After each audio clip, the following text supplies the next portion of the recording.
vou retomar uma coisa que eu comecei na aula passada, que é uma outra maneira de encarar a questão de olhar para uma equação do segundo grau. Vamos começar no caso bidimensional. Então, uma coisa assim, AX2, eu vou escrever aqui 2B XY mais CY2 mais BX mais AY mais F igual a zero. Eu posso olhar da seguinte maneira: eu tenho o ponto XY,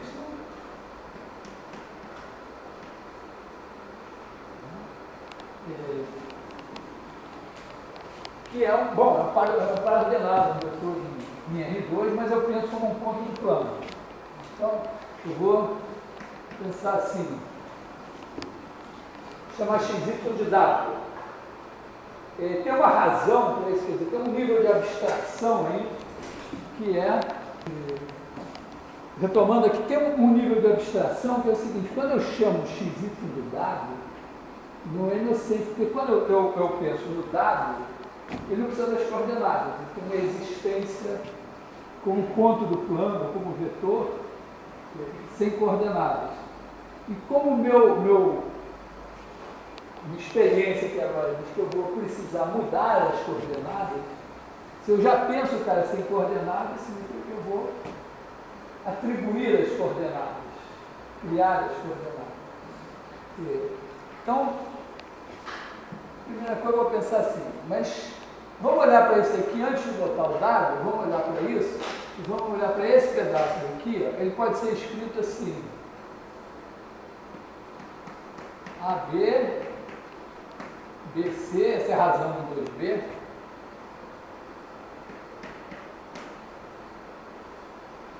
XY, e agora eu faço o produto escalar do resultado do XY.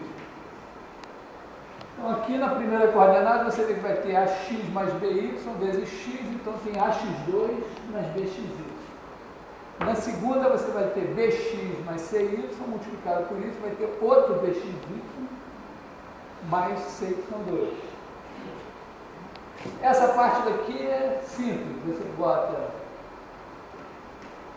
D, E, escalar, XY mais F igual a zero. Então, ó, eu posso olhar e dizer, bom, esse cara aqui é um W. Esse aqui é o W de novo. Isso daqui corresponde a uma transformação linear. Quer dizer, eu estou olhando para o plano, o R2 é um espaço vetorial, dimensão 2, e a transformação linear na base canônica vai se escrever por meio dessa matriz. Então eu posso olhar para ele e dizer, bom, aqui tem a transformação linear T. Aqui eu posso olhar para ele e dizer, bom, isso é um vetor W0. E aqui é o meu vetor W de novo. Então eu posso olhar para isso e dizer, olha, o W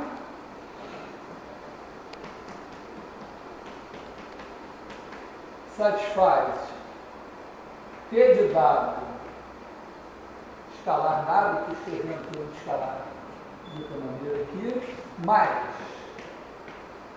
W0W mais F igual a zero. E aqui são dados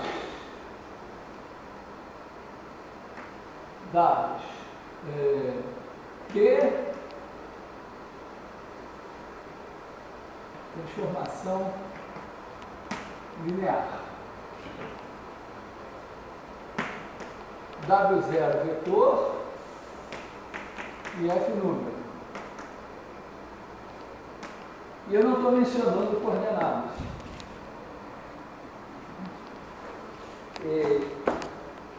Sempre que eu dei um sistema de coordenadas com eixos, entendeu? Vamos pensar assim, se eu mantém a minha origem. Se eu pegar agora uma base, epsilon 1, epsilon 2, assim, e aí aqui o meu W vai ser o epsilon 1 mais V epsilon 2.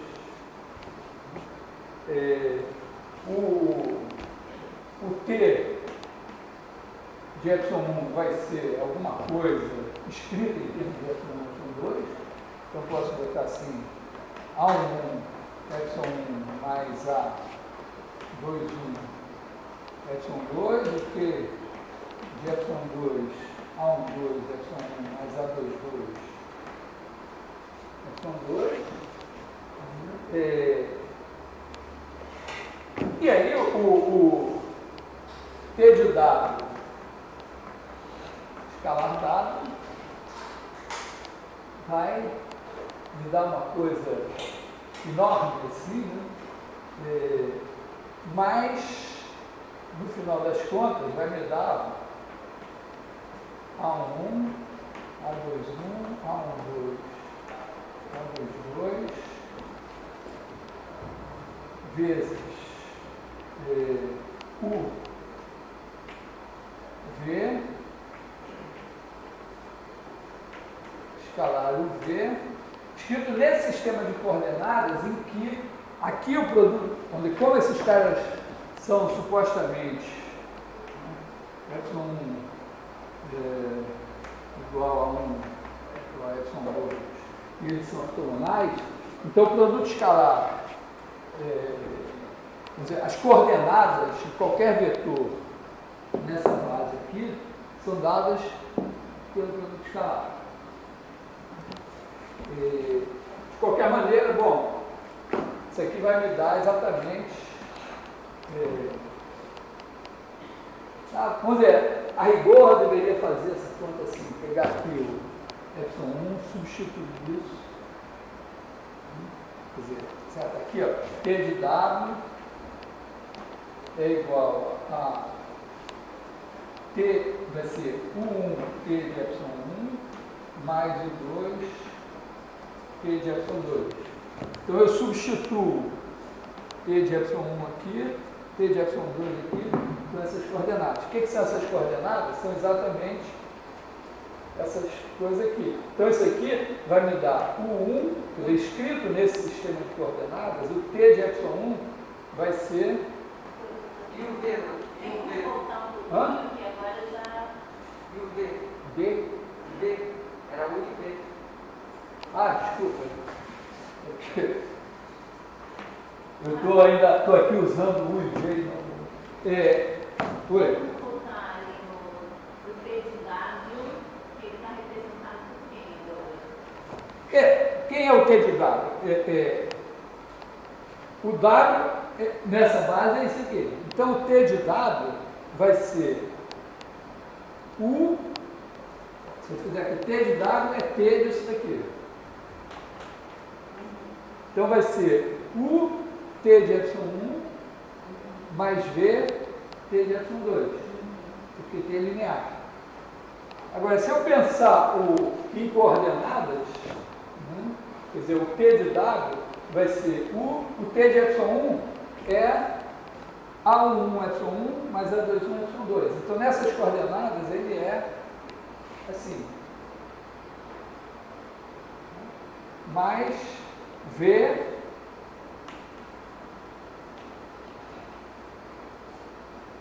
isso significa exatamente, vamos dizer, eu não estou escrevendo aqui, talvez eu deva dizer beta. Sempre que eu escrevo assim, eu estou fazendo uma coisa errada, eu devia botar o par ordenado. Quando eu botar o par ordenado, alguém vai pensar que é um ponto do plano, que são dois vetores. Mas o par ordenado vai indicar que esse é o primeiro elemento da base, esse é o segundo elemento da base.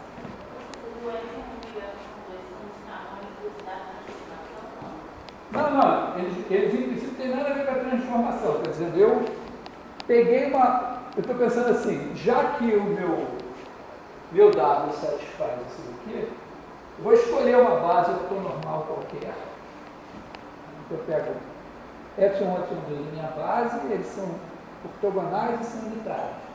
E vou ver o que vai dar a matriz. Então, vou escrever tudo nessa base. Então, agora, dizer que o U é isso, quer dizer que ele é UV nessa base. Esses novos elementos, eles sim pressupõem a transformação. Sim, sim.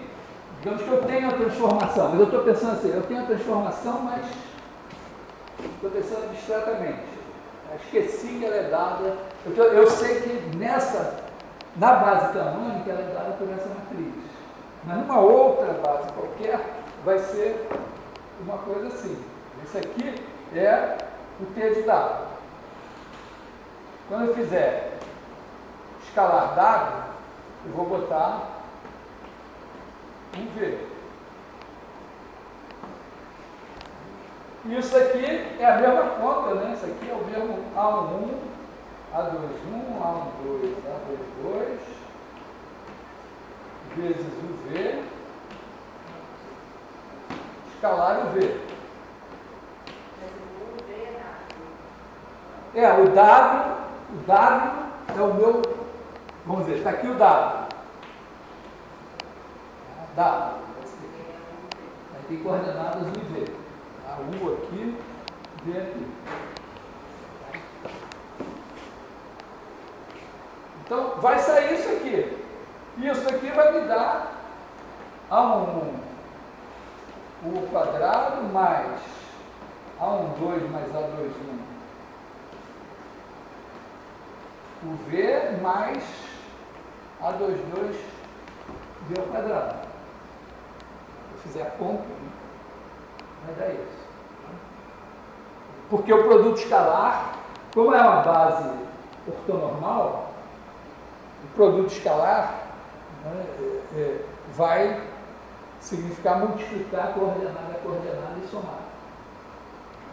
Vai ser expresso dessa maneira. Então, de qualquer maneira, eu quero que isso daqui seja zero. Eu nem preciso, no princípio, né, que os dois sejam zero. Mas tem um fato, vamos dizer, quando eu escrevi essa matriz assim, tem o fato de que essa transformação satisfaz assim, se eu pegar T de um vetor qualquer, W1, multiplicar pelo vetor W2, isso vai dar W1 e W2. Mas, mais calmamente, mais devagar assim. Eu estou dizendo que na base canônica, dada a minha transformação linear, se na base canônica ela é dada por essa matriz, e o vetor W0, eu inventei que é dado dessa maneira, então a equação é essa. Mas eu estou dizendo assim, bom, mas se eu esqueci a base canônica e escolhi uma outra base, então a minha transformação T vai ter uma outra matriz. Boa base, vai mudar a matriz que representa a transformação. O meu vetor W0 também vai ter outras coordenadas. E o meu vetor W vai ter coordenadas que eu vou chamar de UV. O resultado vai ser mesmo, né? Porque aqui o W0 vai ter suas coordenadas, A, B, uma coisa assim. Então aqui eu vou ter mais W0 dado. Isso aqui vai produzir uma coisa de primeiro grau em UV, mais o F igual a zero. Então, se eu olhar para o negócio nesse sistema de coordenadas, a equação vai ser assim. E eu quero, tudo que eu quero é que isso aqui seja zero. Esse é o meu... Porque quando eu não tenho esse termo, eu posso completar quadrados, que significa simplesmente mudar a origem da posição, né, mantendo, eu trago a origem para cá, mantenho o epsilon 1 e o epsilon 2, e a minha equação perde esses termos aqui. A menos que, vamos dizer, claro, se não tiver o termo y2, o termo y não some, a menos que ele também já não existisse desde o primeiro. Se não tiver o termo em x2, o termo em dx também não vai ter como desaparecer em si. Então, e aí, uma vez feito isso, vamos ver, eu vou ter porque as equações canônicas que eu tenho, que eu olho assim, né, quando eu olho x2 sobre 3 mais y2 sobre π igual a 1, eu olho e digo, elipse, eixos raiz de 3, raiz de π. Quer dizer, semi-eixos. O maior, aliás, né, o maior é o raiz de π, então vai ser uma elipse ligeiramente, o eixo maior um pouquinho maior na direção vertical. Se tivesse um menos aqui, perto. É essa a ideia. Se não tivesse o termo y, y2 aqui, vamos dizer, se não tinha esse cara daqui, então, se esse cara y existia, ele vai ficar aqui. E eu vou ter alguma coisa em x2, mais alguma coisa em y, igual a alguma coisa. Essa coisa até eu posso absorver na coordenada y. E eu vou ficar com y igual a x2. E aí eu sei que é uma parada. Então, tem o exercício de lidar com cada um desses casos. Mas o passo crucial, a dificuldade real, é rodar os eixos.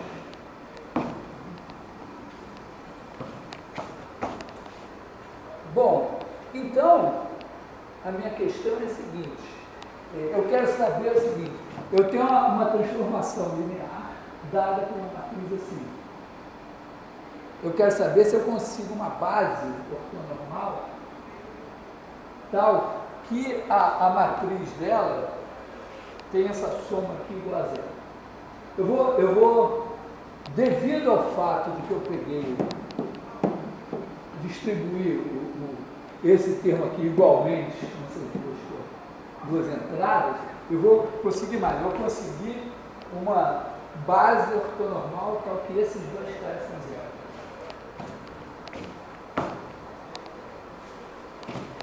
Esse o nosso desafio, assim.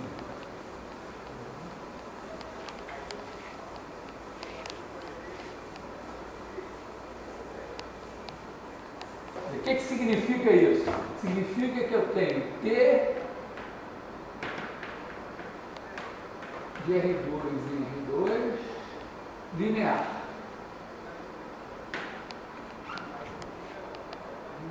Dada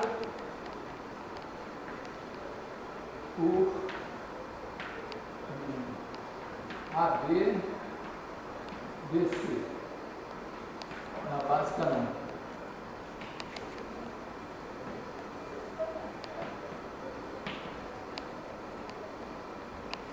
Disso, na verdade, o que vai ser importante é que essa matriz é simétrica. Então, o fato dessa matriz ser simétrica vai me dizer só o seguinte, eu tenho T de NE é um espaço vetorial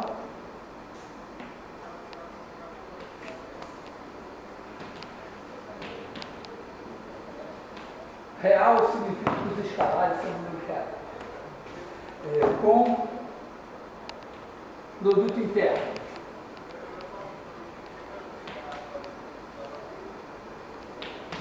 E a minha T, essa simetria aqui, significa que ela faz o seguinte, tal que T de eu vou usar aqui depois eu vou mudar as coordenadas para U e V.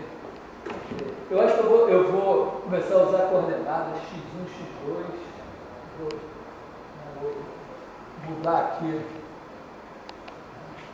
Eu vou dizer o seguinte, que t de x, y igual a x, t de y, isso vale para todos x e y, tem sempre R2. A R2 não, a R. O que isso tem a ver com essa matriz simétrica aqui? Tem a ver com essa matriz simétrica é o seguinte, se eu pegar uma matriz qualquer, n por n, aliás, pegar uma matriz m por n,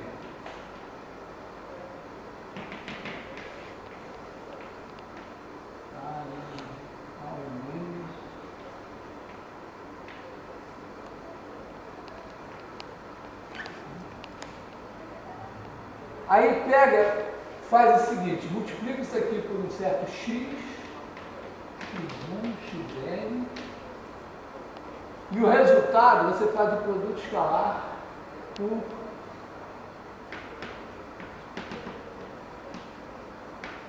tá certo? Quando você multiplica essa matriz por esse cara, você tem um cara com n coordenadas. Você pode multiplicar escalarmente por esse cara daqui.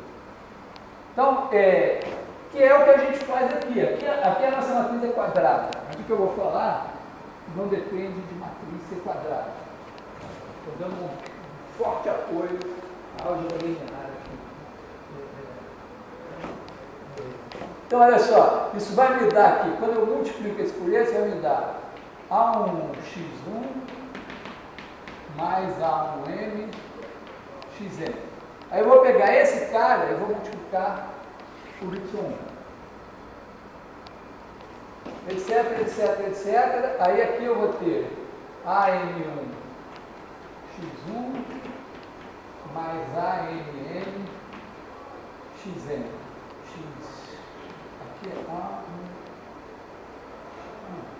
A1N, AMN xn vezes yn. Tá? Tem as N linhas aqui, cada uma delas tem N entradas, multiplica por essas N. Vai ser A1N, né? A1. Então, mais isso aqui. Então, essa matriz vezes esse vetor dá esse cara daqui, multiplicado escalarmente por esse, eu multiplico cada uma das coordenadas pela correspondente aqui, somo tudo. Escrevi dessa maneira aqui meio oriental. Uma coisa na vertical que está mista, assim, a parte horizontal, a parte vertical. Porque, se eu olhar para isso, e o y também desse aí? Não, porque esse cara tem M coordenadas no fim.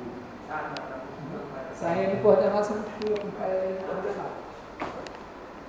Porque eu olho para isso e digo, aqui está o y1 em evidência, yn em evidência. Mas eu posso olhar para cá e dizer, aqui tem o x1.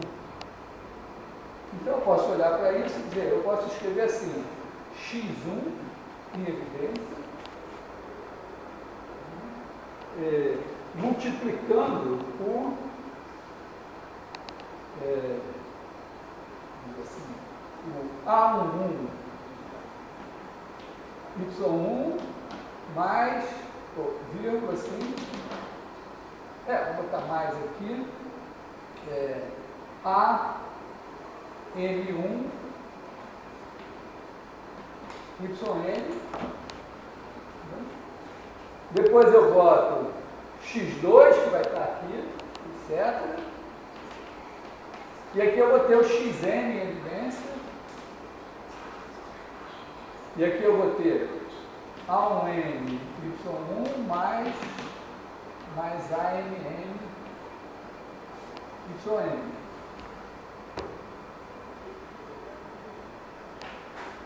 Esse negócio daqui, eu posso escrever dessa maneira, eu vou botar esses caras na horizontal e o x na vertical, então eu posso reescrever assim, isso aqui vai ser x1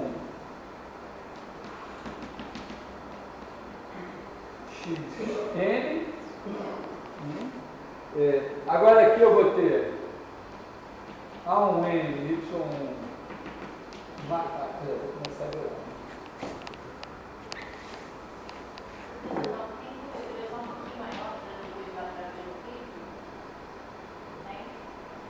Os telespectadores agradecem. Então, vou reescrever isso aqui.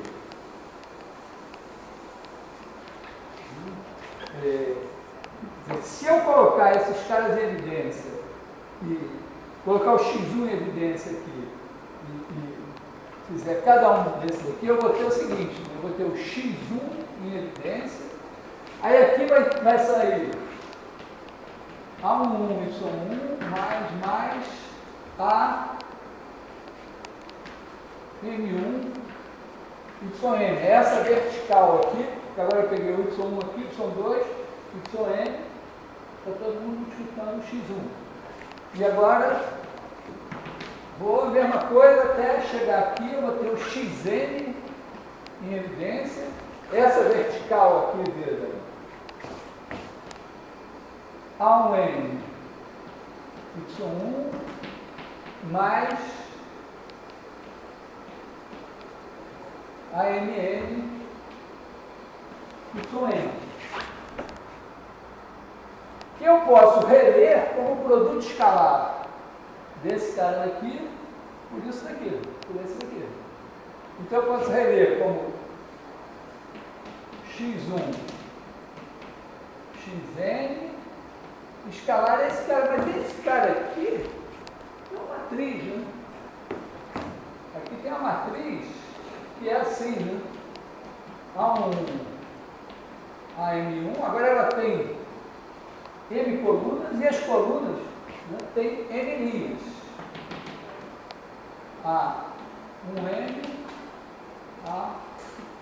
AMN.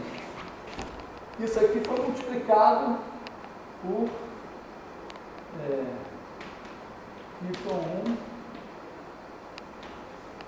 YN. Então eu peguei essa matriz, multipliquei por esse cara e fiz o produto escalar por esse. Então eu passei de uma situação em que eu pegava essa matriz, multiplicava por x e o resultado eu multiplicava escalarmente por y. E agora eu encontrei x escalar no produto escalar de uma outra matriz por y. Só que essa outra matriz é essa daqui, só que as linhas dessa daqui melhoram as colunas dessa. É o que a gente chama da matriz transposta. Então a gente concluiu, né? Na verdade você pode pensar assim, se A é uma matriz, né? É uma matriz M por N, X pertence a Rn, Y pertence a Rn. Você pode dizer que o produto escalar de AX por Y é igual ao produto escalar de X pela transposta de Y. Uma coisa puramente algébrica, mas tem um visual aqui. Uma pergunta, mas não sei, assim, por exemplo, é o produto escalar aquele ponto. Mas e a operação que a gente faz com o Y e com o X? É um produto, mas qual o nome dele? É o produto de matriz por vetor. É porque a gente tem, estou começando a se acostumar, que existe em matemática, e vamos dizer, o curso de álgebra 1, aliás, o curso de álgebra 1 está mudando para fundamentos, não gostei muito disso. Eu teve um momento lá que eu disse, não, eu quero ter o curso de álgebra 1 na engenharia matemática, porque é o momento de você pensar as operações de maneira abstrata. E não é um devaneio estéril. Você vê que começam a aparecer, em diversos contextos, operações diferentes das operações com números mas que tem algumas propriedades. Então, o produto de matriz por vetor, o que ele tem de importante que permite você chamar de produto? É que ele é distributivo. Quer dizer, a linearidade, você diz, a matriz A vezes x mais KY é AX mais KAY, é exatamente você dizer, né, que 3 vezes 2 vezes 1 mais 4 vezes menos 5 é igual a 2 vezes 3 vezes 1 mais 4 vezes mais 4 vezes 3 vezes menos 5. Tem que seja mesmo. Tá certo? Você distribui aqui, então dá 3 vezes 2 vezes 1, mais 3 vezes 4 vezes menos 5. E a notação é importante, porque se você não botar a bolinha, significa que é um produto vetor, mas se você botar um pontinho, vai ser... mas aí é uma questão de convenção. Isso aqui é uma notação bastante usada, essa aqui é outra bastante usada. Tem uma outra do produto escalar, que é simplesmente você notar assim, bastante usada em mecânica quântica. A multiplicação da matriz por vetor não é uma transformação? Sim, se você pensar a matriz fixa e o vetor variável, é uma transformação linear. Assim como você multiplicar dois números, se você pensar um fixo e o outro variável, é uma transformação linear. O que é a transformação linear?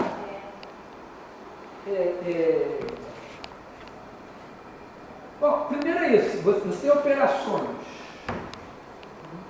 Tá? Então você tem operações, tem um objeto e um outro objeto.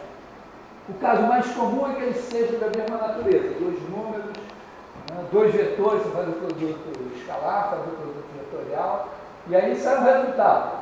A primeira coisa é que no começo a gente opera dois objetos da mesma natureza e sai um objeto da mesma natureza. Você multiplica dois números inteiros, sai um número inteiro.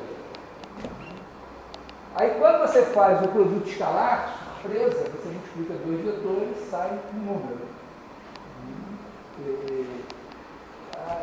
Mas, pensando nesse sentido também, você pode multiplicar uma matriz por um vetor e sai um outro vetor. Mas a matriz é M por N, o vetor está em Rn, o que sai é um vetor de Rn.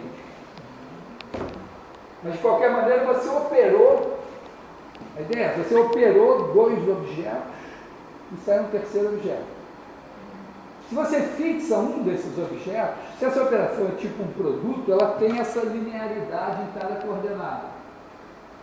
Então, se você fixa um dos objetos, você fica com uma transformação que tem uma linearidade na coordenada que foi livre.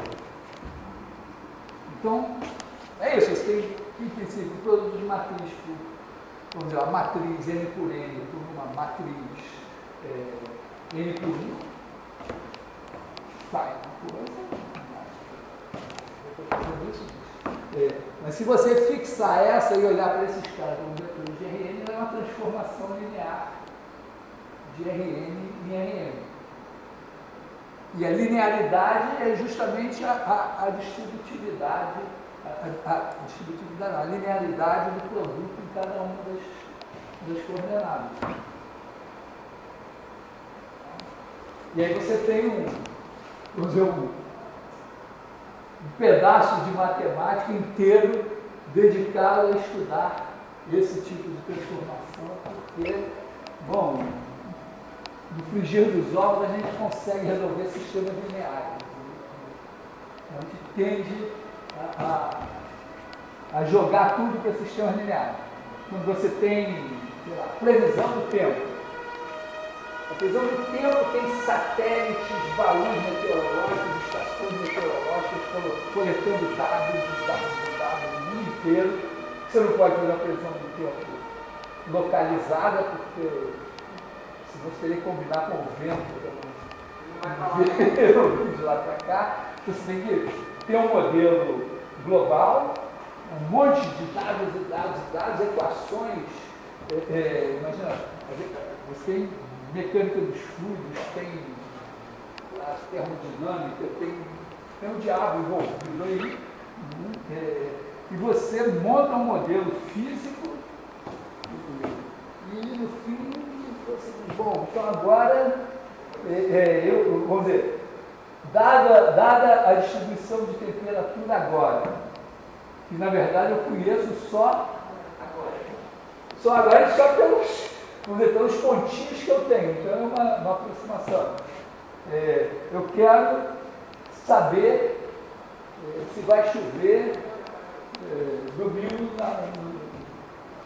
de manhã ou de tarde, para saber se eu vou querer votar de manhã ou de tarde, da chuva, alguma coisa assim, né? Ou saber alguma coisa mais complicada, para saber questões de agricultura, ou desastres naturais, coisas assim. Então, eu tenho um modelo, eu tenho um sistema de equações diferenciais que eu não sei resolver. E se eu soubesse, os dados iniciais que eu tenho são toscamente aproximados. Então eu faço uma aproximação do meu sistema de equações diferenciais, né? Os meus dados também são colocados lá num vetor, e no fim o meu problema se transforma em resolver um enorme sistema linear. Sim, muito grosseiramente, na verdade, pode ser resolver várias vezes vários sistemas lineares para fazer, vamos dizer, intervalo de tempo e chegar até uma semana de previsão. Vai dar um monte de erro, um monte de análise numérica, um monte de matemática envolvida. Vamos ver, como um pedacinho disso, uma das equações envolvidas aí é chamada equação de Navier-Stokes, e até hoje não se sabe exatamente se esse sistema de equações de Navier-Stokes tem um caso com hipóteses adequadas, solução única, se existe a única solução, se não funciona bem. Mas, vamos ver. Toca, e aí você vai ter que resolver sistemas lineares que são enormes. E mesmo resolvendo lá por eliminação, por coisas assim, com os melhores computadores que a gente tem, eventualmente você pode não chegar à solução da previsão do tempo para domingo antes da quinta-feira da semana que vem. Na verdade, é pior que isso. Então, você é obrigado, ainda por cima, a resolver os sistemas aproximadamente.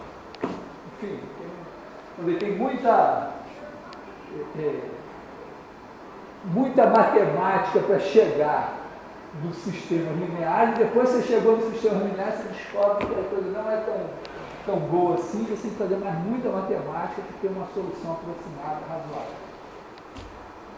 Não, então, só para melhorar, digamos que eu tenho um objeto bruto que eu quero submeter a essa dinâmica de transformação. Então, é como se eu conhecer esse objeto, eu tenho meio que uma fórmula para fazer essa modificação para receber a minha transformação. Sim, a fórmula está dada aqui. E a fórmula é essa. Eu digo, bom, esse parâmetro aqui eu opero dessa forma, o outro eu opero assim, o outro eu estico assim. Eu estou dizendo como eu quero que mude cada parâmetro desse objeto para eu obter o meu objeto transformado.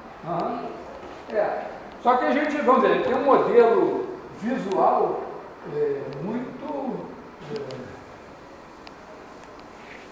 muito simples, né? E você pensa, meu objeto vive num RN, isso é um RN. E o resultado vai viver num RN, está aqui o meu RN, eu não botei as coordenadas de propósito. Então o que vai acontecer, aqui eu tenho essa base aqui, digamos que eu boto aqui a base canônica. Então o meu RN sai assim quadriculado. Aí este cara vai virar esse cara aqui. significa que essa linha aqui vai virar isso aqui, por causa da linearidade. Este cara aqui, de repente, vai virar isso aqui. Então, essa linha daqui, por conta da linearidade, vai virar essa assim. E esse quadradinho aqui vai virar isso aqui. E cada um dos quadradinhos aqui vai virar um paralelogramo igualzinho a esse. Assim, então, eu tenho uma visão geométrica disso que é bastante razoável. O que eu estou, por enquanto, o que eu só notei assim, que algebricamente tem isso aqui. Agora, esse algebricamente tem isso aqui significa o seguinte: imagina que eu tenho justamente a minha transformação na A, dada uma T, de R2 em R2, e aqui na base harmônica ela é dada pela matriz A, a matriz A, e essa matriz A é assim, é A, B, B, C, ou seja, ela é simétrica. Quando eu troco, boto essa coluna aqui, fica a mesma coisa, quando eu pego essa coluna, boto aqui, fica a mesma coisa. Então, A é igual a sua transposta. Isso significa que quando eu faço A de U escalar V, isso dá U escalar A transposta V, então isso daqui dá U a V. Ou seja, eu tenho T de U V igual a U T de V. Aí, o teorema espectral, o que ele me diz é o seguinte: eu posso pegar aqui, existe aqui um sistema de coordenadas, basicamente uma base, vou botar ela em outra cor aqui,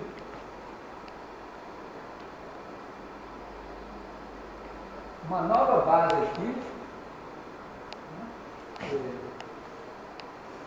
ortonormal, e na hora que eu trago para cá, este cara daqui vira exatamente um múltiplo dele. Então esse aqui é epsilon 1, esse aqui é um lambda 1, epsilon 1. E esse daqui vira também um múltiplo dele, pode ser um múltiplo negativo. Lambda 2, epsilon 2. Ou seja, eu posso, se eu botar o lambda, mas eu posso representar aqui, se os dois forem positivos, fica mais simples de ver, né? Eu tenho um esticamento nessa direção e um outro esticamento nessa direção. A estimação tem esse nível de simplicidade. Isso significa, né, dizer que T de epsilon 1 igual a lambda 1 epsilon 1 e T de epsilon 2 igual a lambda 2 epsilon 2. Isso não acontece em geral. Tá? Em geral, eu posso procurar aqui, rodar isso, eu nunca vou ter.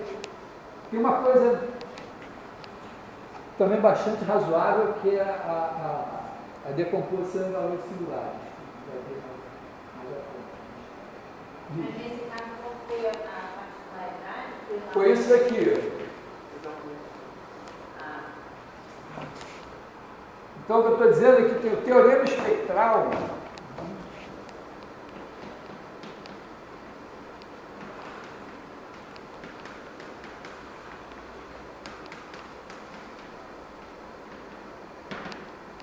Vou dar um enunciado abstrato dele. Né? Então, eu tenho E F. Todo mundo está fazendo ou fez anteriormente? Posso falar de espaço vetorial? Tudo interno? Hã? Eu não fiz. Eu estou dando essas aulas. Mas espaço vetorial eu falei nesse curso. Produto interno. Onde tem as iterações. E o produto interno é esse bicho aqui. Então, E e F,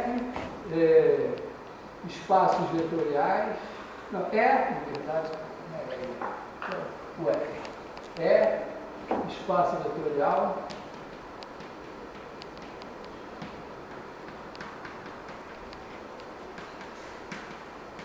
Eu vou botar real aqui. Tem uma forma complexa também de teoria espectral. Espaço vetorial com produto interno.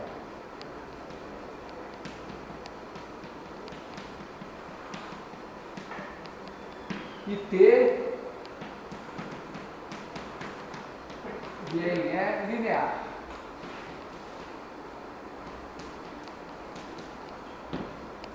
Então o teorema diz o seguinte: se T de UV igual a U T de V para todos U e V, né? Então existe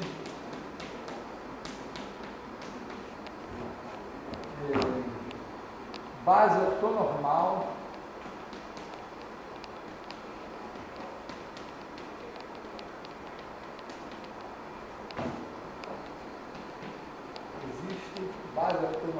de E, essa base, vou notar assim, aqui vou dizer de dimensão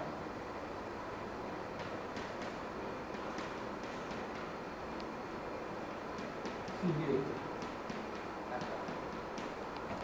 O nosso espaço todos são de dimensão finita, mas existe espaço de dimensão infinita, e aí essa hipótese só não é. Não existe teorema de fixação infinita também? Existe, mas você tem. Um exemplo está ligado à série de Fourier, o operador segunda derivada. Existe base ortonormal de F, vamos dizer assim, M, né? E escalares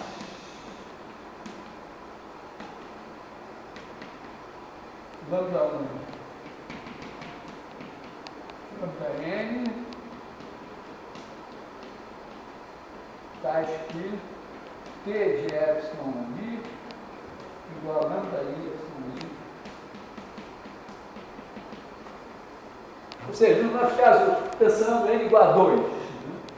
Eu estou em R2, meu espaço vetorial é o R2, eu tenho a transformação linear de R2 em R2, e ela é dada na base canônica por uma matriz assim. Então, eu posso encontrar uma base ortonormal de vetores, ou seja, posso obter uma base tal que nessa base a matriz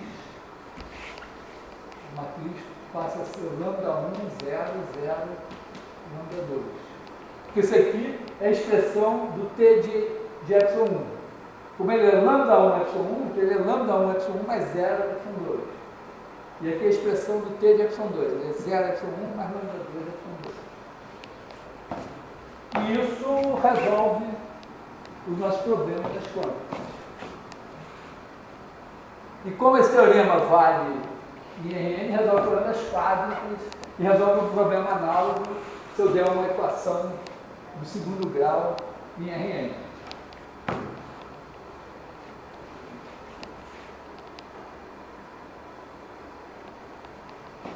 Bom, então vou demonstrar esse teorema. De qualquer maneira, é importante ter claro que não estou colocando isso, não estou usando esse nível todo de generalidade e abstração para fazer de novo, resolver de novo um problema que eu já resolvi.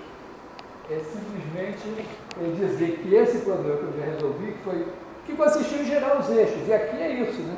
Eu giro os eixos até que eu fico numa situação em que a minha... como se eu dissesse assim, ó, eu vou girando os eixos e a minha equação vai mudando. Aí tem uma posição aqui que o termo B desaparece. Foi o que a gente fez com a mão na massa.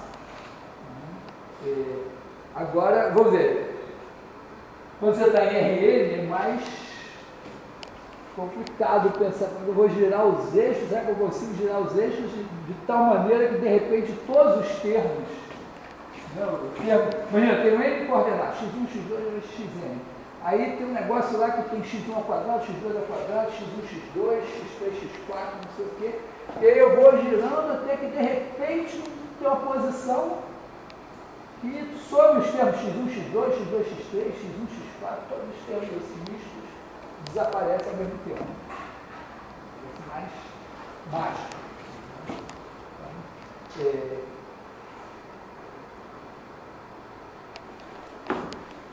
E, bom, este negócio aqui, de certa forma, isso aparece aqui, mas aparece só para em dimensão infinita também, que é uma coisa parecida. Imagina assim, que você tem o conjunto das funções de AB em R. E supõe que essas funções são tais que f de A igual a f de B igual a zero. Tem um probleminha, tem detalhes aqui que vão ficar meio obscuros. Mas eu tenho um operador D, que é a derivada. Suponho, não estou dizendo aqui que essas funções são iguais, mas eu tenho, vamos dizer, D2 é a segunda derivada. Observa que ela leva o E, mas não leva do E. Certo? Leva no espaço maior porque não tem essa propriedade aqui. Ou você diz, não, eu pego esse cara sem isso aqui e vai levar esse pedaço aqui em algum lugar. Mas aqui fica meio nebuloso. Mas o relevante aqui é o seguinte, isso é linear. Quer dizer, a segunda derivada de f é linear. Se eu fizer a segunda derivada de kf mais g, isso é k vezes a segunda derivada de f mais a segunda derivada de g. E tem um produto escalar aqui, um produto escalar de f por g, que é a integral de a até b de f de x, g de x, dx. Que vocês penarem no caso com ele no cálculo 1. E acontece o seguinte, que se você integrar por partes, se você fizer d2f escalar g, isso aqui, prosaicamente, é a integral de a até b de f duas linhas de x, g de x, dx.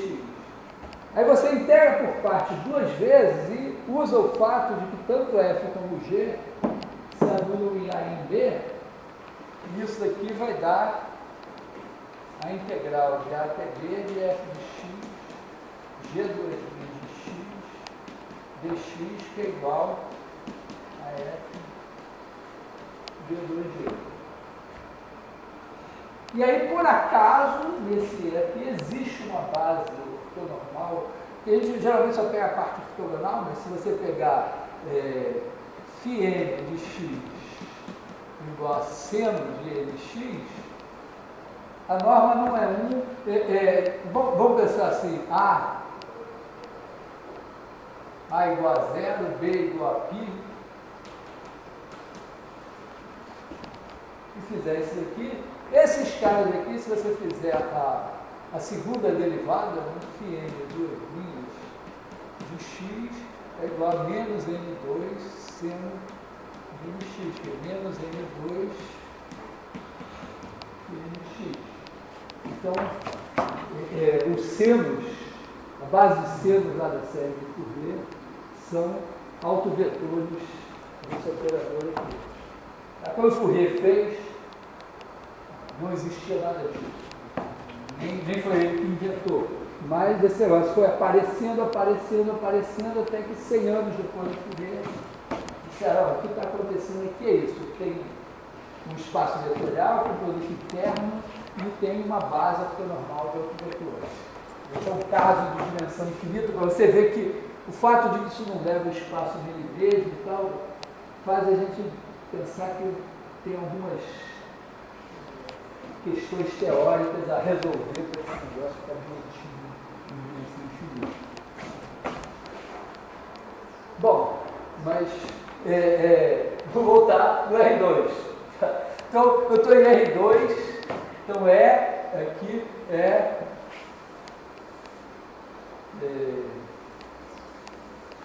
vamos traduzir isso aqui, vamos dizer assim, matriz M igual a AB, BA, então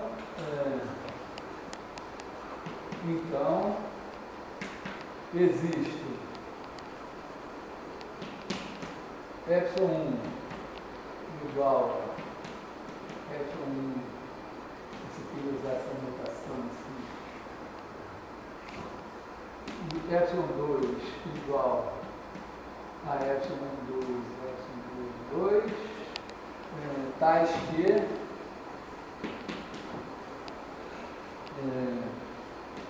epsilon i, escalar epsilon j igual a 0, si igual a j, diferente de j, e 1, si igual a j. Também é chamado de delta j.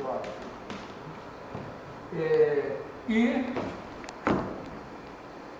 m de epsilon i igual a lambda i, epsilon i, então lambda 1, lambda 2 reais. É só isso.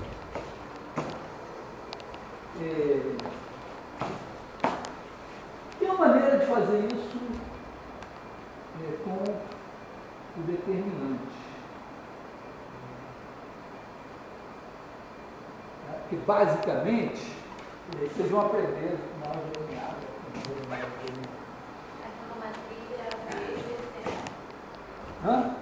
a matriz tem essa, aqui é C. Tá? A maneira de fazer com determinante é o seguinte: embora esses caras, os épsilons pareçam muito mais importantes, a gente começa achando os lambdas. Por quê? Porque se m, pensa assim, se m de epsilon igual a lambda epsilon, ou seja, epsilon é um alto valor, então isso aqui é lambda vezes a identidade. Alto valor é o seguinte: se tem um epsilon diferente de zero, tal que m de epsilon igual a lambda epsilon, então lambda é chamado de alto valor. É um nome meio, valor característico, mas o pior é que em inglês é eigenvalue. A palavra eigen veio do alemão. Então, uma vez veio uma pessoa que tinha feito a graduação em matemática na Inglaterra, e o cara chato lá da burocracia do CCI falou que ela tinha que traduzir todas as emendas de todas as disciplinas que ela tinha feito para a Terra, um tradutor juramentado. Aí o coitado do tradutor juramentado, não existia internet, olhou aquele negócio, eigenvalue, eigenvector, traduziu por valores de eigen e vetores de eigen.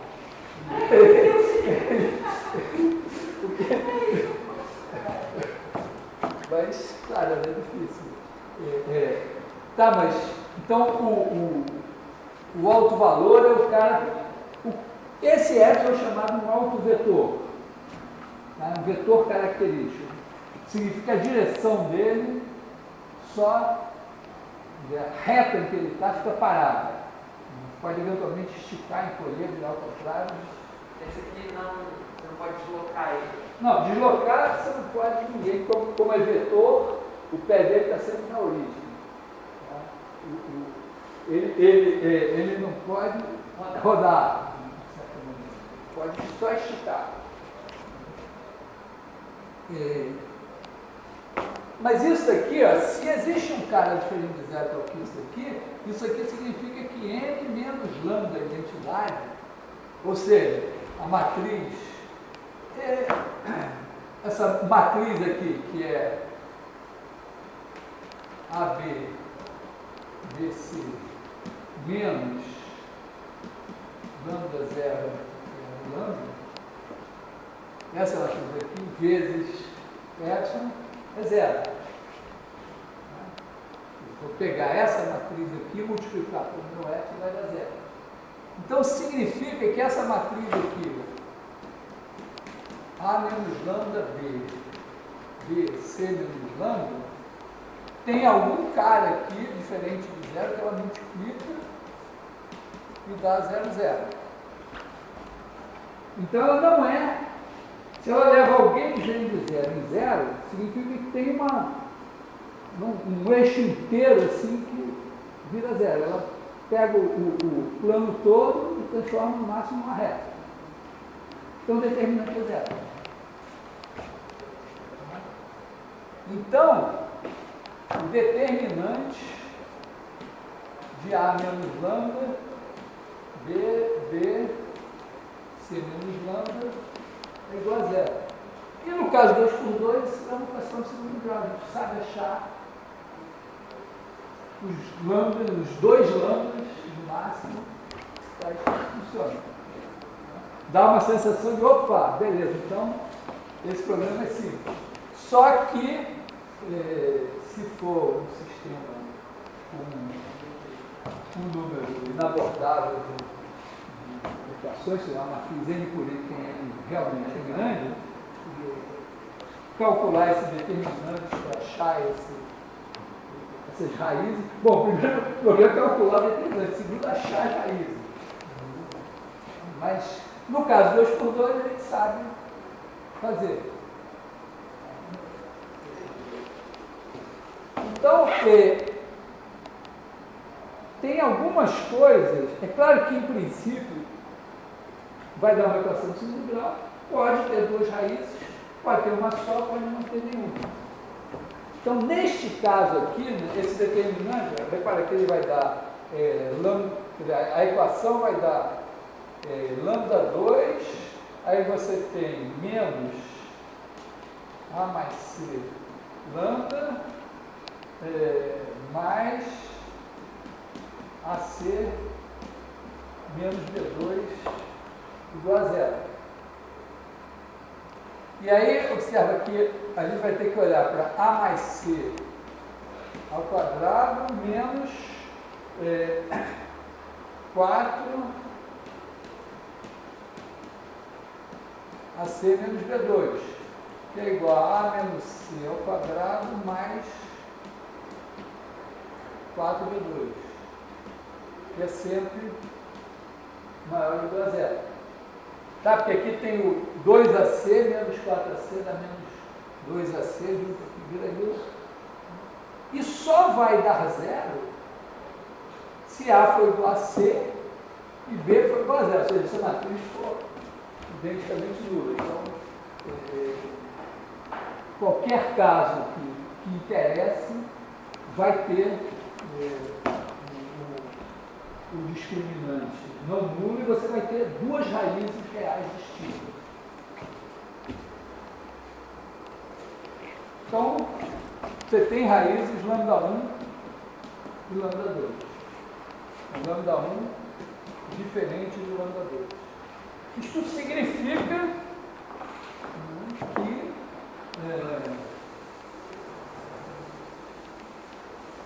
no lambda 1, existe um epsilon 1 tal que m epsilon 1 igual a lambda 1 epsilon 1. Isso aqui é diferente de zero.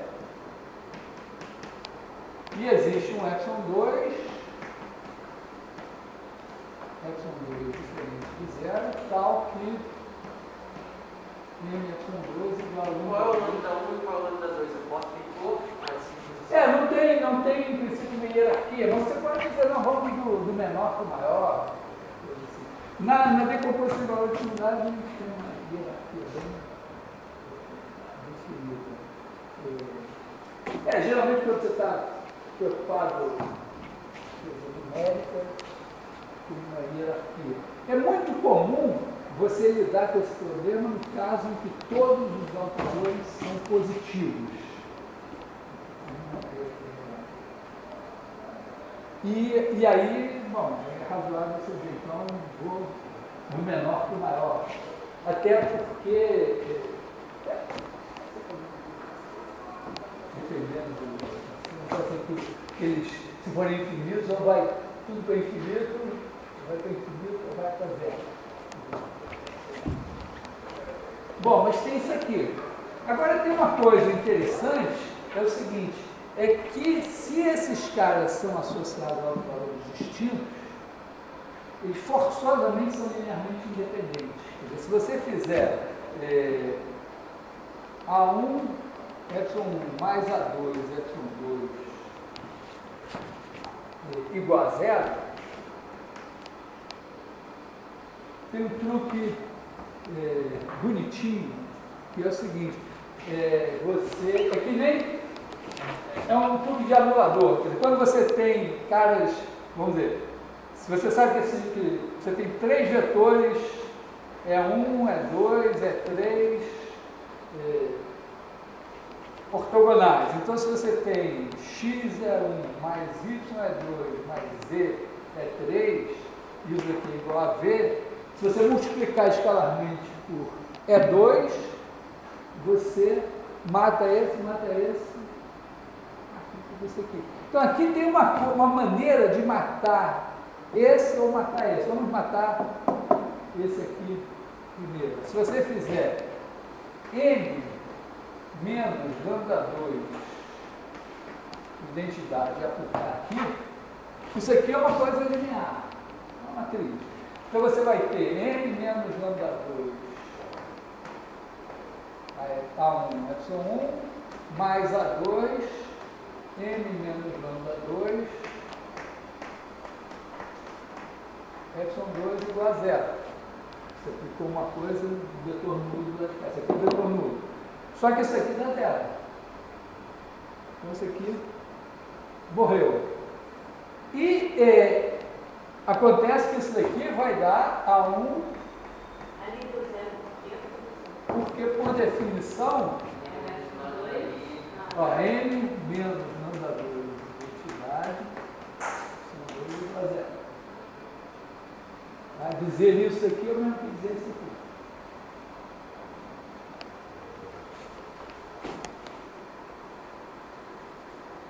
Sim? Ué, isso aqui foi a mesma coisa que eu fiz aqui, ó. M epsilon igual a lambda epsilon igual a lambda identidade mais epsilon é a mesma coisa que n menos lambda identidade epsilon igual a zero. Estou fazendo de novo.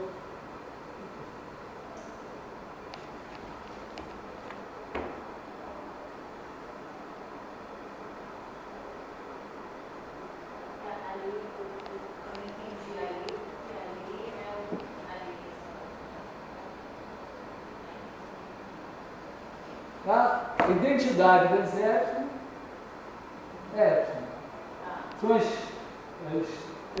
dizer, tem as delícias da geometria, mas tem as delícias da álgebra também. Estou fazendo manipulação algébrica, chamar, né, o epsilon de identidade vezes epsilon. É quase como se eu tivesse aqueles de vocês que têm nome composto, né? Paulo Roberto. Vamos se lembrar que quando a mãe ligava, ela dizia Paulo Roberto. Então, a mesma coisa, eu estou chamando o epsilon de I epsilon. Uma chamada de...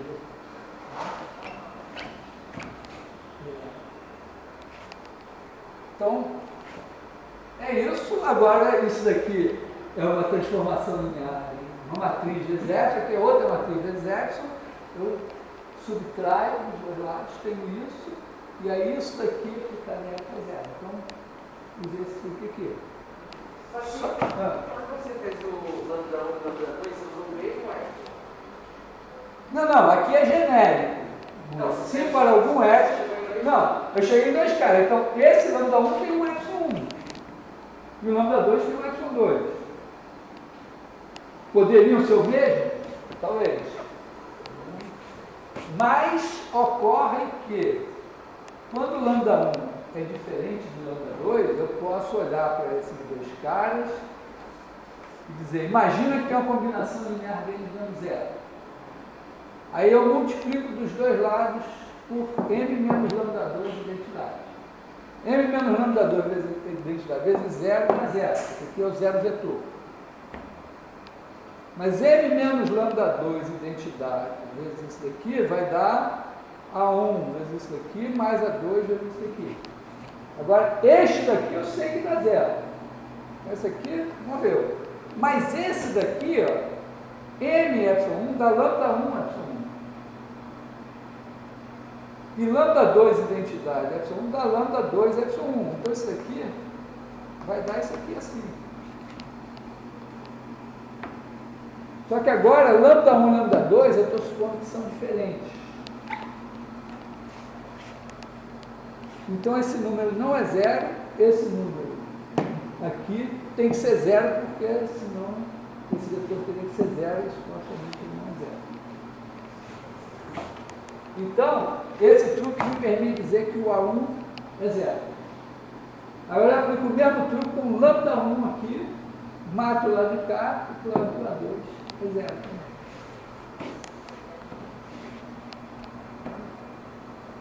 também. Eu tenho assim uma soma enorme, um montão de termos, igual a alguma coisa. Aí eu venho com um cara que olha para essa soma e diz, eu vou matar todo mundo aqui, menos esse. Só esse aqui vai ficar, vai sobreviver. Então, mata todo mundo, fico com alguma informação sobre esse, igual saiu lá do outro lado, no caso é zero. Então, é um anulador. Então, significa que esses dois caras são linearmente independentes. Portanto, são diferentes. Um não é múltiplo do outro. E, portanto, formam uma base.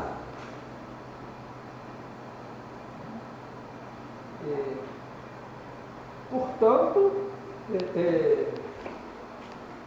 se tivesse um...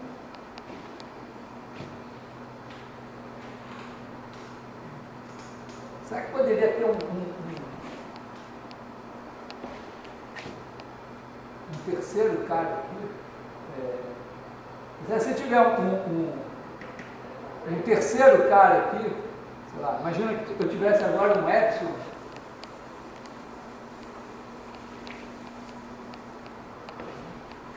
Tivesse um outro epsilon, sei lá, não tivesse M1, M epsilon 1 igual a lambda 1, epsilon 1, e M epsilon 2 igual a lambda 2, epsilon 2, eu tivesse um terceiro aqui, M epsilon 3 igual a... Bom, ele tem que ser um desses dois, porque são os únicos autovalores. Isso porque era uma matriz 2x2. Justamente, se fosse uma matriz 3 por 3, deve ter 3. Teria 3, na verdade. Teria 3. Será que eu consigo provar que esse cara é múltiplo desse? Mas você o M epsilon 3 é lambda 2 epsilon 2? Epsilon 3, digamos.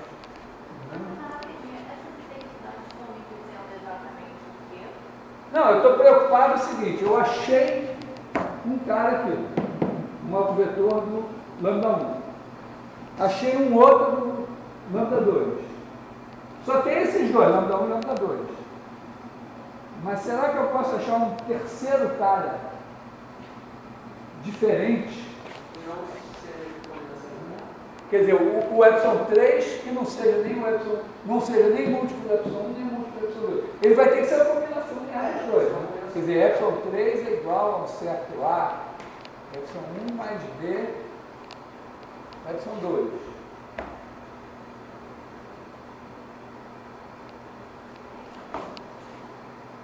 Mas aí, eu posso aplicar esse mesmo truque. Ó. Como ele é lambda 2, y3, se eu fizer n menos lambda 2 identidade e multiplicar aqui, vai matar esse e vai matar esse. E aí eu vou concluir que o A é 0. Então, vamos dizer, se tiver um cara assim, ele vai ser múltiplo do y2. Então, só tem essa base e é ela.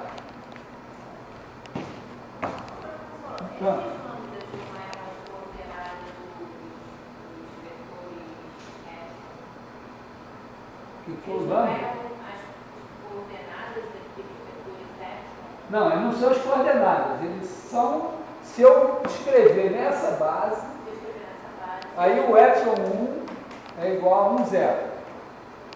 O epsilon 2 é igual a 0, 1. O m epsilon 1 é igual a lambda epsilon 1, portanto é lambda 1, 0. E o m epsilon 2 é lambda 2 epsilon 2, então é 0 lambda 2.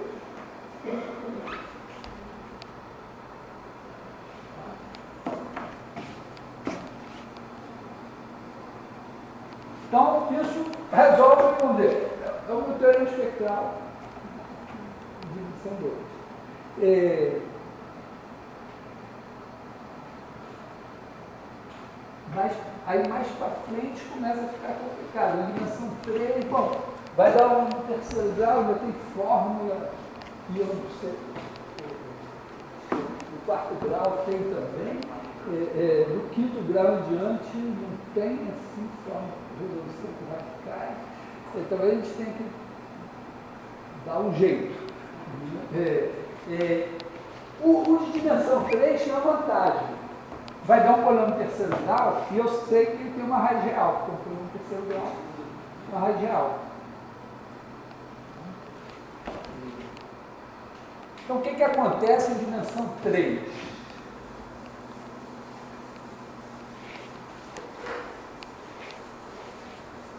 Em dimensão 3 a gente já quebra o galho, né? Quer dizer, você vai ficar assim, você tem uma matriz assim, A1, A12, A22, A13, A21, A22, A23, A31, A32, A33, e é simétrico. Então, A e J igual a J I para todo I, J. Aí você faz M aqui, vamos fazer M menos X das identidades, pegar o determinante, e isso vai dar um polinômio em X.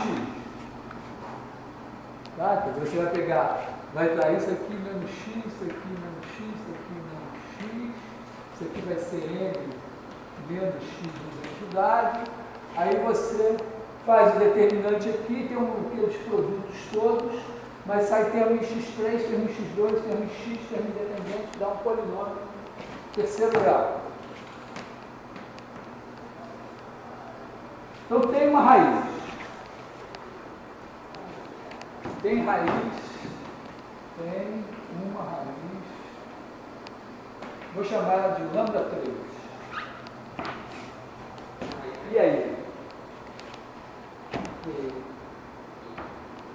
Aí vale a pena. Eu fiz um enunciado original, ao invés de eu botar RN, eu botei espaço R. Sabe por que eu botei espaço R? É pelo seguinte, eu estou aqui em R3. Aí eu tenho a raiz lambda 3, eu tenho, existe epsilon 3, diferente de 0, tal que M de epsilon 3 é igual a lambda 3 epsilon 3. Está aqui o meu epsilon 3. Oi? Mas você não tinha falado lá no enunciado que eu identificava se ele tem um lambda 3 ou T dos outros dois? Não, o enunciado diz que se a matriz é simétrica, Aí eu tenho os caras. Tá? Então a matriz é simétrica. Tudo bem. Independente dela ser simétrica, eu posso fazer esse negócio, pegar esse determinante e procurar outro valor. Mas, então, tá certo, independente dela ser simétrica, eu posso procurar outro valor e vai dar um polinômio de grau 3, vai ter algum. E está aqui, o meu epsilon 3 aqui, vou já deixar ele unitário, tá? Vamos botar assim, norma de epsilon 3 igual a 1, só para... Agora eu sei o seguinte, ó, o epsilon 1 e o epsilon 2, se eles existirem, eles têm que estar aqui no espaço ortogonal. Então, vamos chamar esse cara aqui de E. Hã? Porque eu estou procurando uma base ortogonal. Então, eu quero o epsilon 1 e o epsilon 2 ortogonais a epsilon 3, então eles têm que estar aqui. E aí esse espaço tem que ser 2. Então é o espaço dos U pertencentes a L3, tais que U escalar epsilon 3 igual a 0, espaço ortogonal. Aí acontece, tem vários milagres.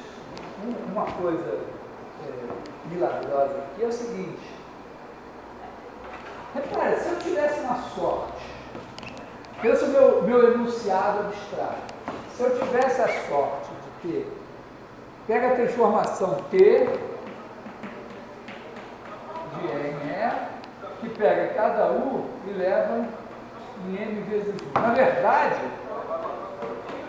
eu não sei sem E. Mas se eu pegar o E, quando eu multiplicar um cara daqui por M, se cair em E, eu não sei nem qual é a matriz desse negócio.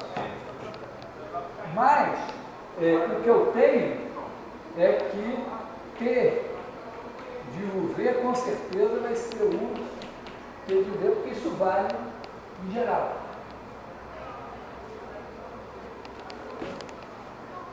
Será que eu daria essa sorte? Vamos ver, sei lá. Vamos ver. Se eu fizer U escalar epsilon 3 igual a 0. Vamos fazer MU escalar epsilon 3. A minha M é simétrica. Isso daqui vai dar U vezes a transposta vezes epsilon 3. Só que como ela é simétrica, isso daqui é U M epsilon 3, mas ele é um autovetor, então isso aqui é U lambda epsilon 3, que é igual a lambda U epsilon 3, que é 0. Então, se U pertence a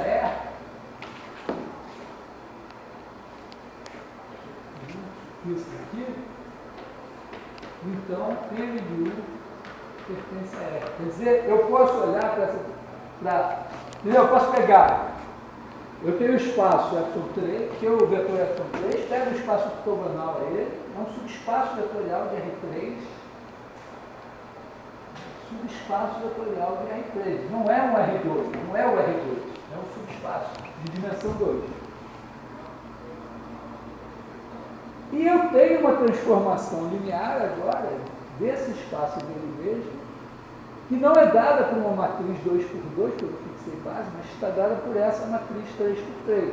Eu pego um elemento desse L, tem 3 coordenadas, eu multiplico lá pela matriz, dá um cara de 3 coordenadas, mas ele está no mesmo E. E essa transformação é simétrica.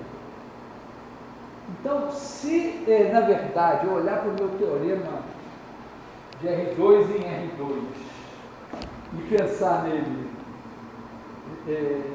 não está claro que eu demonstrei realmente isso, mas pensar que, na verdade, o teorema vale não apenas para R2, mas para espaços de dimensão 2, então eu estarei com uma transformação linear simétrica no espaço de dimensão 2, e pelo caso de dimensão 2, aqui tem uma base ortonormal, que é ε1, ε2,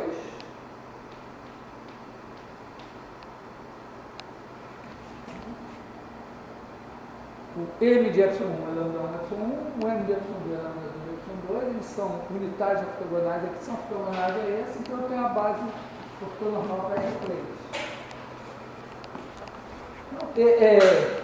O ilustrativo aqui é que é bastante natural, nesse caso, né, embora você esteja com uma matriz 3x3 em R3, pensar num contexto mais abstrato do espaço vetorial. Até porque isso daqui, repara, eu não usei R3 em lugar nenhum nessa demonstração aqui. Se eu tiver em Rn, se eu achar um primeiro autovetor, eu caio para a dimensão n-1. Entendeu? Imagina assim, que eu demonstrei o teorema no contexto de dimensão n. Aí eu pego um espaço de dimensão n mais 1. Aí eu consigo demonstrar que nesse espaço eu tenho um autovetor. Aí eu pego um espaço ortogonal, ele é de dimensão n, ele é invariante, essa mesma conta que vale, e aí eu aplico o teorema do caso de dimensão n. Legal? Então, pensar abstratamente assim, tem o seu valor.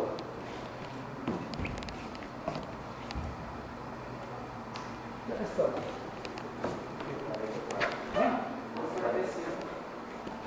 Bom, então, na realidade, eu poderia pensar assim,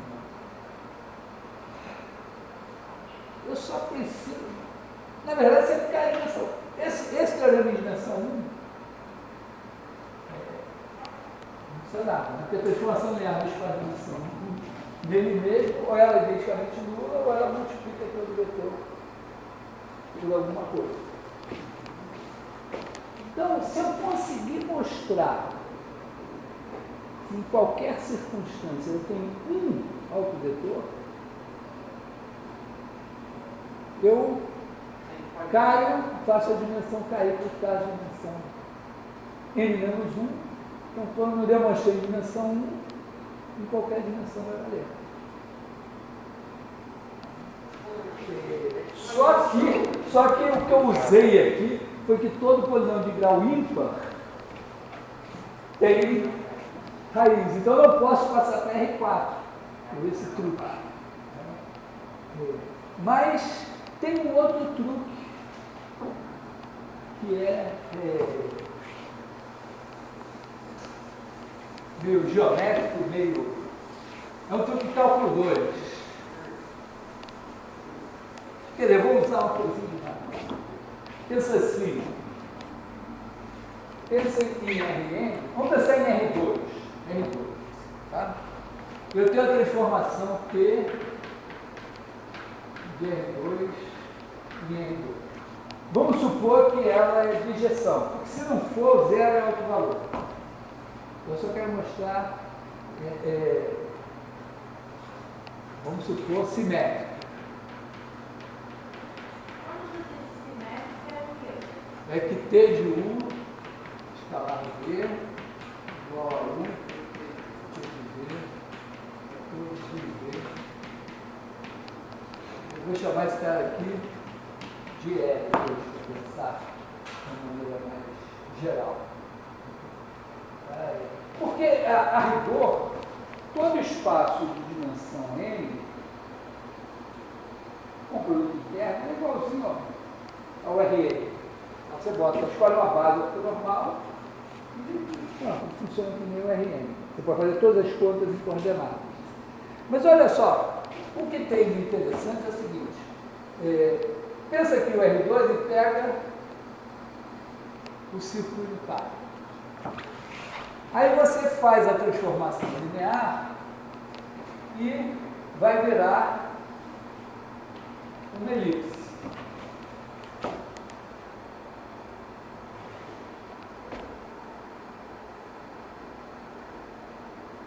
A ideia é que, bom, Apolônio, diâmetros congelados. Eu posso pegar um diâmetro assim, esse diâmetro aqui, maior, e aí eu vou ter, ele vai ser associado por simetria, aqui vai ser associado a essa direção aqui, e o diâmetro conjugado vai ser esse aqui, aqui.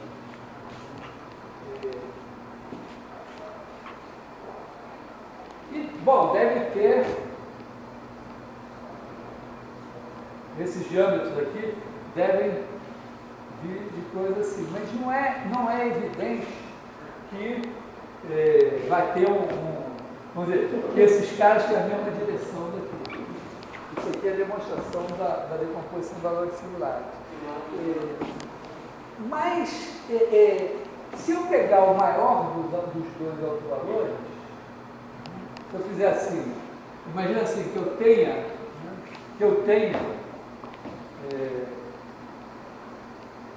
P de epsilon 1 igual a lambda 1 de epsilon 1, P de epsilon 2 igual a lambda 2 de epsilon 2. Vamos supor que módulo de lambda 2 maior que módulo de lambda 1.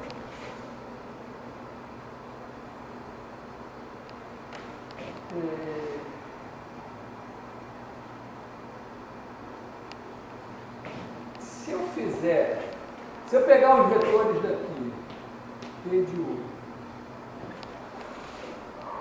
e fizer o produto escalar,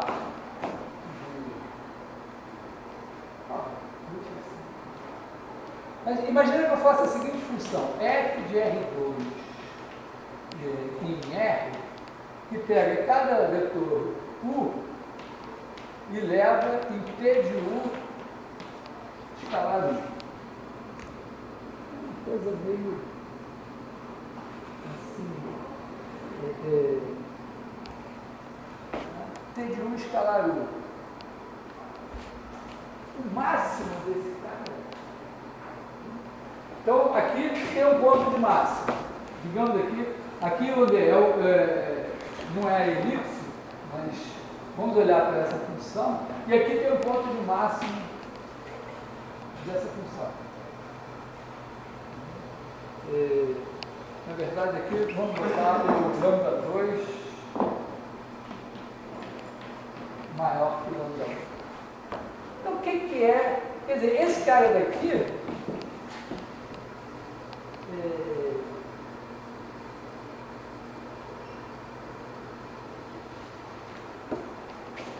qual é o valor desse negócio? Eu posso pensar assim, bom, eu pego aqui pego aqui um V, aqui assim, ortogonal, necessário também. Então, eu escrevo esses pontos aqui como cosseno U, cosseno θ U, mais seno θ V. Então, θ em R.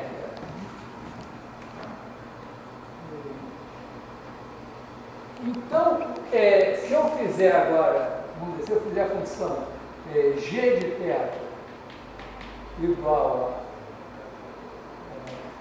T de essa daqui, só que nesses casos aqui, cosseno θ U mais seno θ V, cosseno θ U mais seno θ V, se fizer esse escalar aqui, isso aqui vai dar cosseno quadrado θ, T de U escalar U, mais seno quadrado θ, T de V escalar V,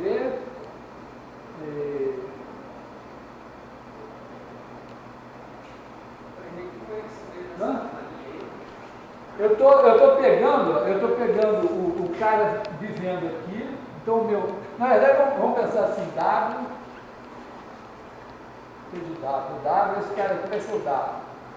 Então eu estou fazendo isso aqui, E ainda tenho mais, aqui eu tenho cosseno θ, seno θ, T de UV, mais seno θ, cosseno θ, T de V, U.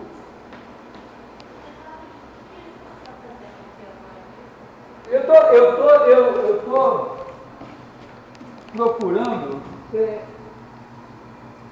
ter um bom motivo para eu acreditar que isso vai dar certo. Mas eu não vou explicar agora.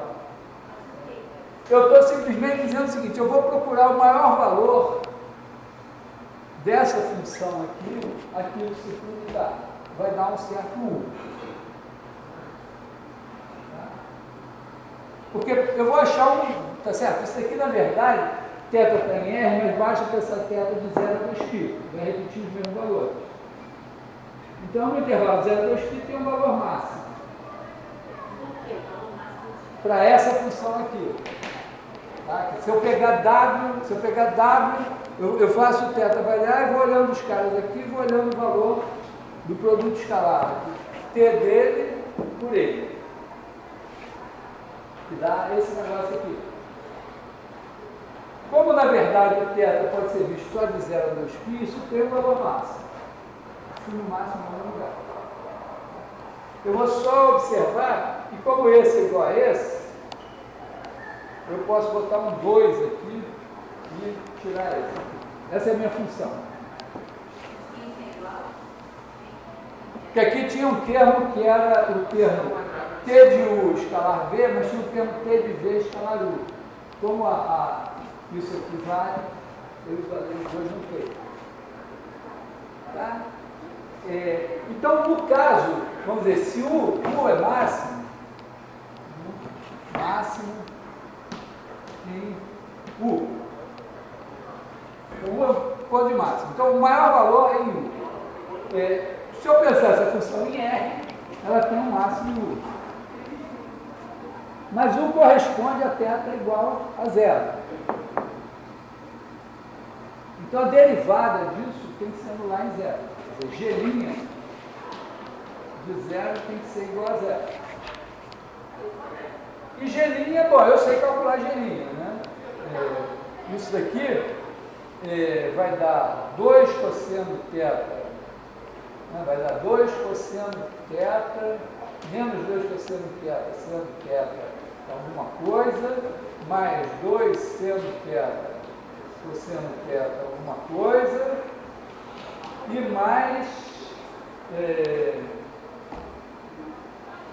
menos 2 cosseno quadrado θ, alguma coisa, mais 2 seno quadrado θ, alguma coisa. Alguma coisa são essas coisas que estão aqui dentro.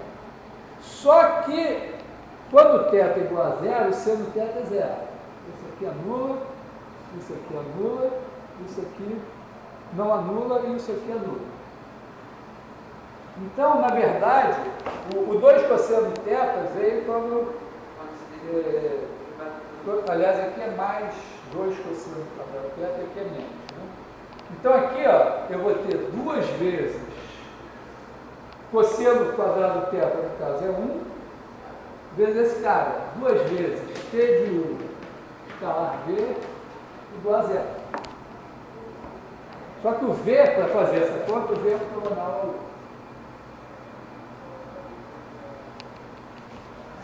Então, T de U é ortogonal a V. Então, ele está aqui. Então, T de U é igual a certo número U. Mas a gente não derivou o T de U dentro do caso. Hã? O T é constante. É constante, porque eu fixei o U, que é um ponto de máximo, que eu sei que existe. Peguei o V ortogonal a ele. Posso fazer isso? Até sei fazer. Né? Aí construí essa função. Quer dizer, olhei para essa função aqui e disse, opa, O máximo está nesse ponto. Derivada zero. Beleza. E provo isso aqui.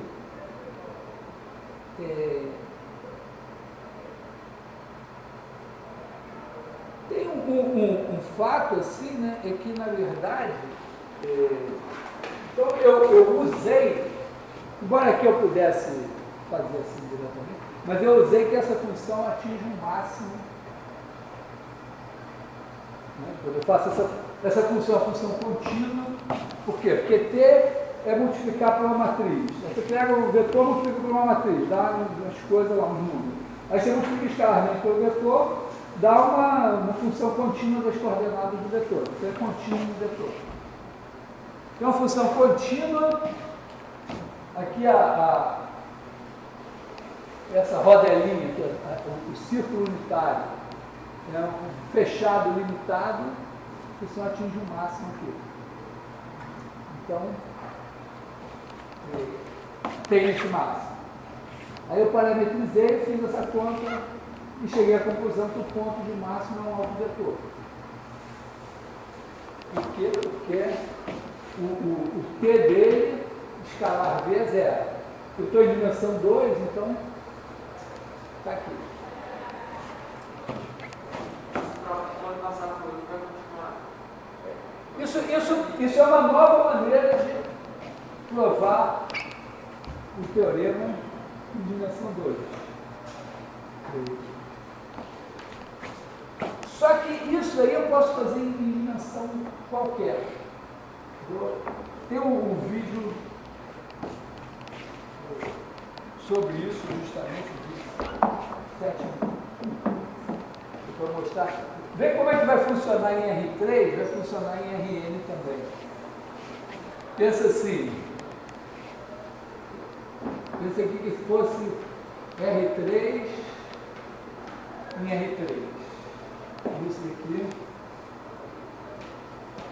E só importa que é um espaço de dimensão 3. Eu pego de novo, eu pego S igual ao conjunto dos U pertencentes a R3, tais que U escalar U igual a 1. É chamado S2. E aí eu pego de novo a função F de S2 em R, que a cada U associa T de U escalar U.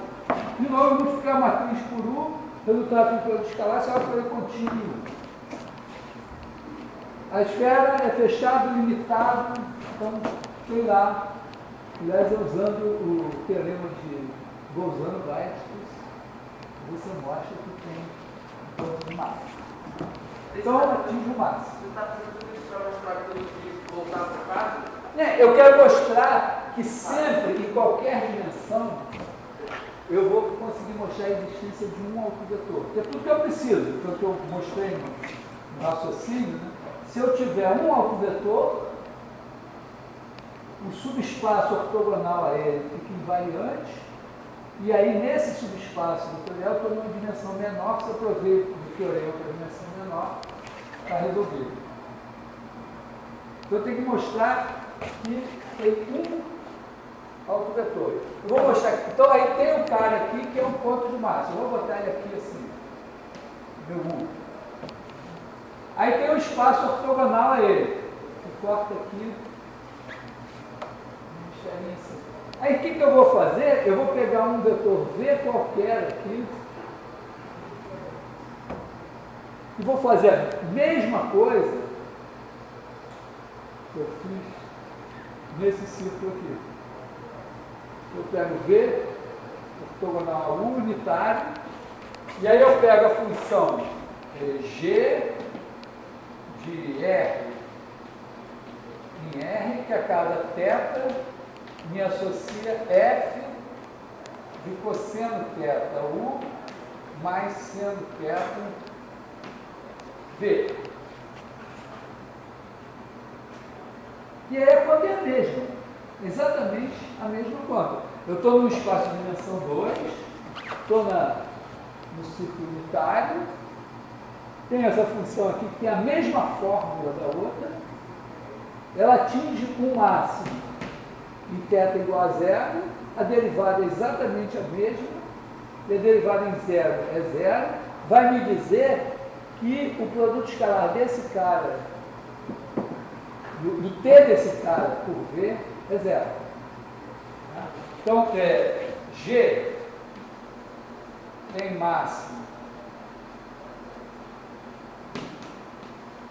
em θ igual a zero, G' de zero igual a zero, e isso equivale a T de U escalar V igual a zero.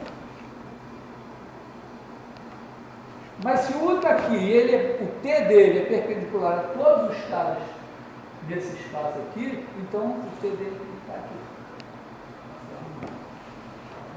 Isso aqui eu concluo que T de U escalar V igual a zero para todo V, tal que V escalar U igual a zero.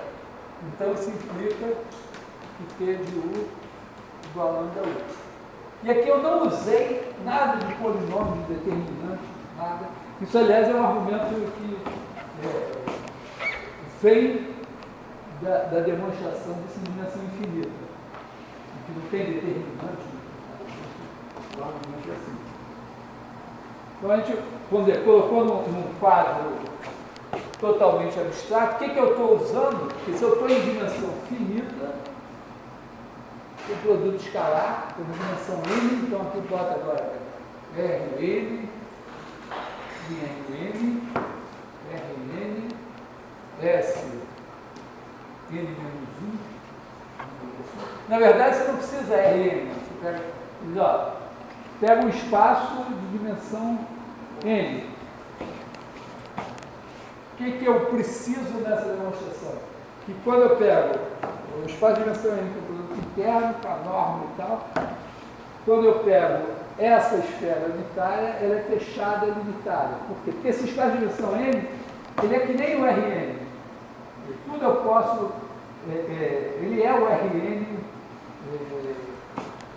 pintado de outra cor, vamos dizer. Se você, vamos dizer, o Rn está com as coordenadas expostas, é como se você tivesse aquela casa que ainda não foi emboçada nem pintada, né? Então está lá os tijolos, tudo à vista.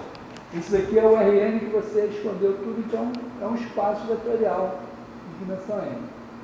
Mas se você pegar a esfera unitária, fizer a função contínua dela em R, ela vai atingir o valor máximo. E aí foi esse resultado que eu usei. A função é contínua e vai atingir o valor máximo. E aí é essa mesma demonstração. E aí essa demonstração prova que eu tenho um autovetor. E uma vez que eu tenho um autovetor, eu pego esse espaço ortogográfico que chamo de E, e digo, opa, essa T aqui, quando eu restringo esse E, leva o E em E. Só que esse E tem dimensão n-1, e por hipótese de indução, o teorema vale. Então aqui tem uma base ortonormal do autovetor assim, que são todos ortogonais a esse. Isso é a demonstração do teorema no caso geral.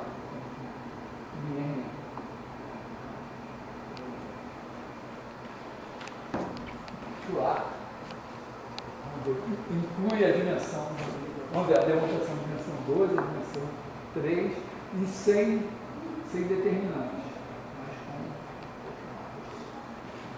com um pouco de cálculo. Bom, o que isso nos permite? Nos permite pegar uma equação do segundo grau em N3 e dizer, eu pego a equação do segundo grau em N3 e escrevo nessa forma, né? Chamo o cara de coordenadas x, y, z de W, aí vai ter a matriz em W, escalar W, mais W0, escalar W, mais F não, tudo é, sei lá, K, eu acho. vertical. Porque a matriz tem que ser simétrica. Eu posso garantir. Sim, aí essa matriz aqui, eu posso. O que eu faço, na verdade? Toda vez que eu tiver um coeficiente alfa, x, vamos botar assim, alfa x2, x3. Eu chamo de 2 alfa x2, x3. E aí eu boto aqui na coordenada, na entrada 2, 3 eu boto alfa, na entrada 3, 2 eu boto alfa também.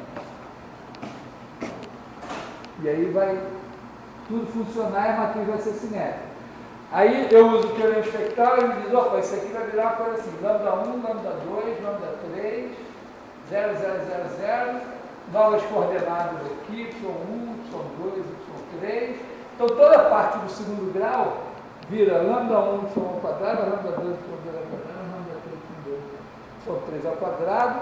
Posso completar quadrados e tudo aquilo resolvido. Se por acaso algum desses lambdas for zero, significa que eu tenho que olhar para essa variável separada.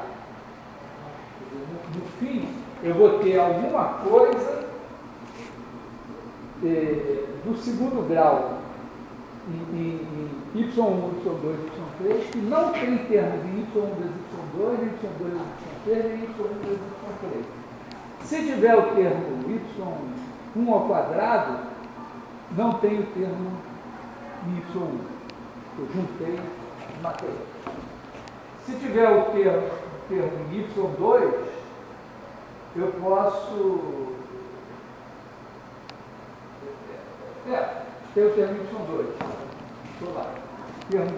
Eventualmente, se tiver o de y2 e y3, ainda dá para dar uma ajustada. Mas aí você analisa as possíveis superfícies. Aí você diz, ó, existem alguns tipos de superfícies dessa natureza.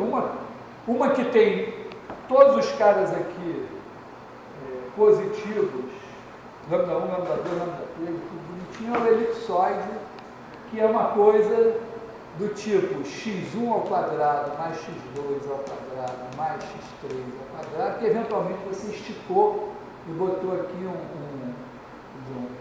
alfa 1, alfa 2, alfa 3 positivos, alfa ao quadrado, tá? Seria como uma esfera que você deu uma esticada.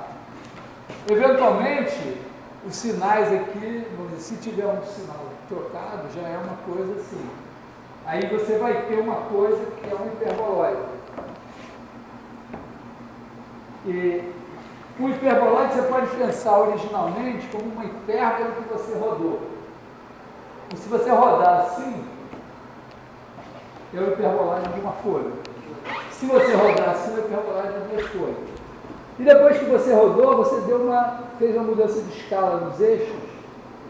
Então, o hiperboloide achatou um pouco aqui, esticou e tal, uma coisa assim. Tem o paraboloide também, que você roda assim, você não roda ele assim, que ele não dá do segundo grau. E tem uma célula, que é basicamente uma coisa y igual a x1 ao quadrado. Vou botar assim, z igual a x2 menos y2, coisa assim. Que tem uma parte que faz assim e outra parte que faz assim. Isso que é uma célula. Que aí você, eventualmente, muda a escala, aparece um coeficiente daqui assim. E tem casos degenerados. Um deles é uma calha parabólica. E claro, tem todos os casos degenerados do seguinte tipo. Se você tiver x2 sobre A2 mais y2 sobre B2 igual a 1, isso não é uma elipse que você tem ainda a coordenada z. Então, em cima de cada ponto dessa elipse, qualquer z serve. Então, você tem um cilindro elíptico. Então, todas as cônicas dão origem a cilindros correspondentes. Então, um cilindro elíptico, um cilindro parabólico, um cilindro hiperbólico. Bom, um cilindro a partir de uma reta é um plano, a partir de duas retas, um par de planos paralelos ou concorrentes. Então você pode classificar todas as superfícies do segundo grau também a partir do teorema espectral, só olhando, só dizendo, não, isso aqui pode ter autovalores, todos com o mesmo sinal, um com um sinal, os outros dois com o outro, ou um outro valor zero, dois outros valores zero, e você vê tudo que pode acontecer.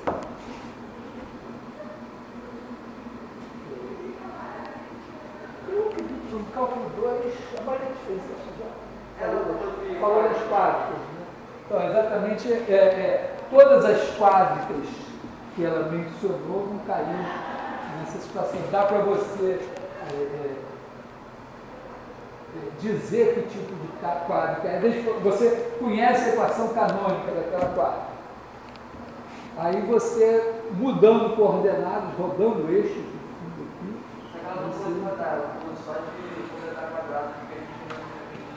justamente, a parte que ela fez foi o quê? Depois que você aplicou o teorema espectral, você matou os termos mistos. E aí trata-se só de completar quadrados para ver o que vai dar. Só que quando você mata os termos mistos, eventualmente você mata algum termo quadrático, sei lá, x ao quadrado, para subir, é isso. É uma questão que eu até estou colocando no teste, que é uma curiosidade, é que toda vez que você tem um hiperboloide de uma folha, você pode pegar um ponto qualquer dele e com certeza passa um par de retas desse hiperboloide. Um par de retas por esse ponto está totalmente contido na superfície. E essa tem uma superfície assim toda. Apenas um par, pode ter mais de um. Não, só um par. A superfície parece que não tem reta nenhuma ali, né? Mas em todo ponto tem um par de retas inteiramente contido ali. Toda vez que você tem um ponto de célula, uma coisa assim, tem um par de retas tangentes ali no ponto de célula. Um par de retas concorrentes, os dois são tangentes à superfície. Mas daí está contido na superfície, mas no caso do hiperboloide de uma folha, é verdade. Inclusive, antigamente em alguns parques tinha uma coisa assim, usar para proteger uma árvore.